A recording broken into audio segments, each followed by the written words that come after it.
Chapter 2. Anima came into the world as the child of a Jugendgrotte, who alone understood the destiny carried by her son. His father, Ferrisnagel, did not share this understanding and soon left them, unable to accept what Anima represented. While Anima was still a helpless infant, Jugendgrotte fled with him to the secretive Patacius mages of Omnessum, desperate to keep him safe and hidden from those who would seek him. But danger found them in the form of the cunning witch Odiavara, who craved Cinemore's return and saw Anima as a key. With cold malice, Odiavara imprisoned them in a pitch-black cellar beneath her hut, intent on obliterating all hope. Word of their capture reached Ferrisnagel, and an old sense of duty flared within him. He tracked down Odiavara, the oppressive fear sharpening his resolve. In a furious struggle, Ferrisnagel managed to break Odiavara's hold and free Jugendgrotte and Anima.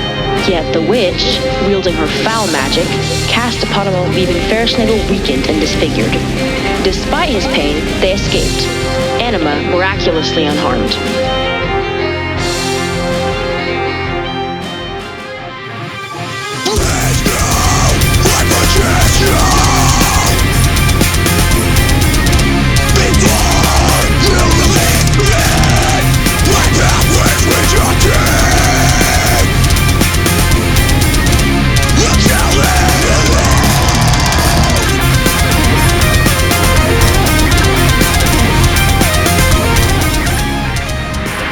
Ferrisnagel and the Jugendgrotte, now shadows of their former selves, realized they could no longer shield Anima from the dangers that hunted him.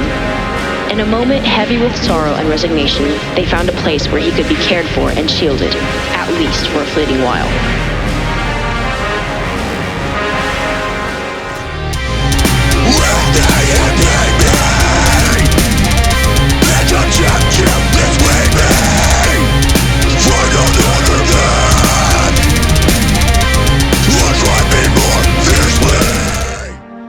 Anima grew up under the watchful eyes of Puruscora and Fortisov in the town of Fides.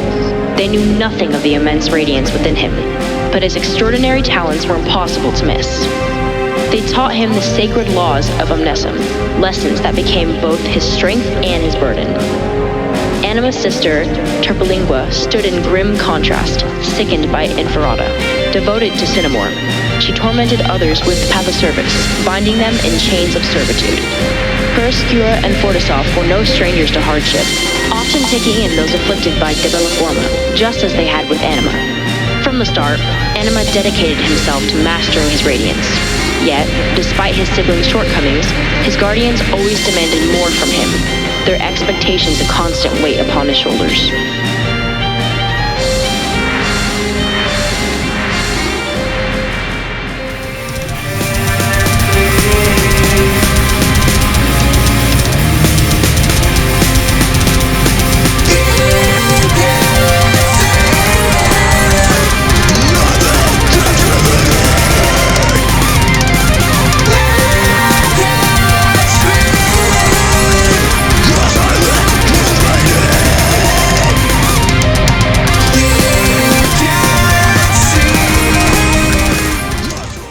Anima admired Prodext, a sage of great wisdom and a follower of Omnessum, who taught him the secret arts of Cogmenta to comprehend his adversaries.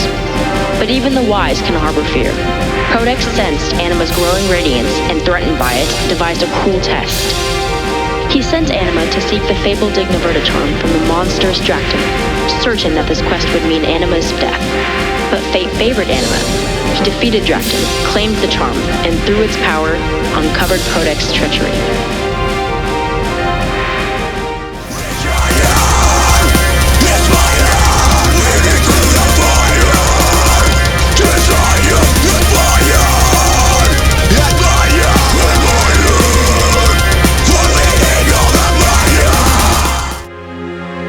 The sting of betrayal burrowed deep within Anima, stirring doubts about Omnessum and earning the stern disapproval of Puruscora and Fortisov, who began to call him Devium.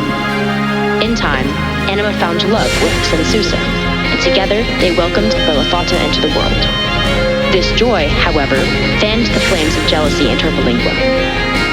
Consumed by resentment, she tried to ensnare Sensusa with Pather service, but Anima's strength prevailed, and he cast Exulquier upon his sister, rendering her silent to all but Puroscura and Fortisov. They pleaded for Anima's forgiveness, but his heart remained unmoved. With Sensusa and Bellafata, Anima left Fides, stepping into exile that stretched on for many years, the shadows of the past ever at his heels.